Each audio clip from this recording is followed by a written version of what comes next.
বরিশাল, পিরোজপুর, বরগুনা এইসব অঞ্চলে বাতাসের গতিবেগ আরও বৃদ্ধি পাওয়ার সমূহ সম্ভাবনা রয়েছে।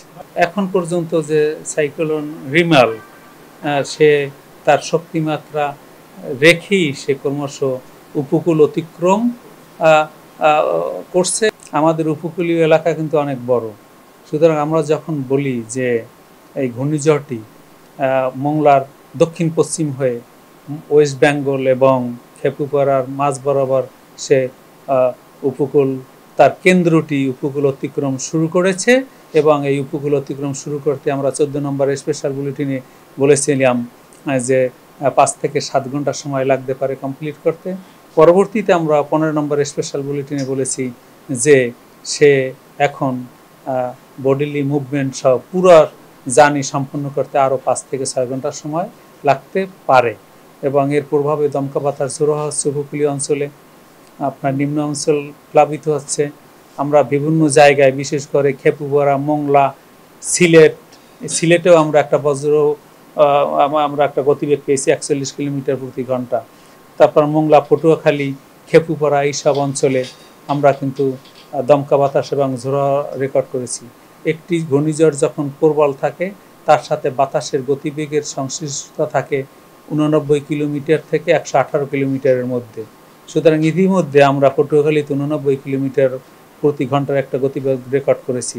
আমরা আশঙ্কা করছি যে এখন এই উপকূল অতিক্রম করার সময় তার রাইট ফরওয়ার্ডিং সেক্টরে বাতাসের গতিবেগ বৃদ্ধি পেতে পারে।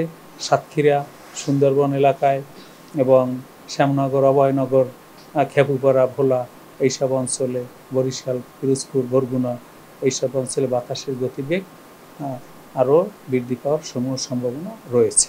শুধু ঘূর্ণিঝড়ে বাতাসের গতিবেগ থাকে 62 থেকে 88 কিলোমিটার প্রতি ঘন্টার মধ্যে। প্রবল ঘূর্ণিঝড়ে বাতাসের গতিবেগ থাকে 89 কিলোমিটার থেকে 118 কিলোমিটারের মধ্যে। অতি প্রবল ঘূর্ণিঝড়ে বাতাসের গতিবেগ থাকে 119 থেকে 220 কিলোমিটারের মধ্যে। এর চেয়ে বেশি যদি হয় সুপার সাইক্লোন, তখন তার বাতাসের গতিবেগ থাকে 220 কিলোমিটার বা তার ঊর্ধ্বে। আমাদের এই ঘূর্ণিঝড়টি শুধু প্রবল ঘূর্ণিঝড়, যেখানে বাতাসের গতিবেগ থাকবে 89 থেকে 118 কিলোমিটারের মধ্যে। দেখুন, আইলিয়া এর চেয়ে বেশি শক্তিশালী ঝড় ছিল, সেটি অতি প্রবল ঘূর্ণিঝড় ছিল, তার শক্তিমাত্রা বেশি ছিল। আইলিয়া অথবা সিডর অথবা 91 ঘূর্ণিঝড় অথবা 1970 সালের ঘূর্ণিঝড়, তার চেয়ে এই ঘূর্ণিঝড়ের শক্তিমাত্রা কম। এখন পর্যন্ত যে সাইক্লোন রিমাল সে তার শক্তিমাত্রা রেখেই সে ক্রমশ উপকূল অতিক্রম করছে, এবং তার এই যে কোর্স অফ জার্নি সম্পন্ন করতে আমরা বলেছি যে আরও 5 থেকে 6 ঘন্টা সময় লাগবে।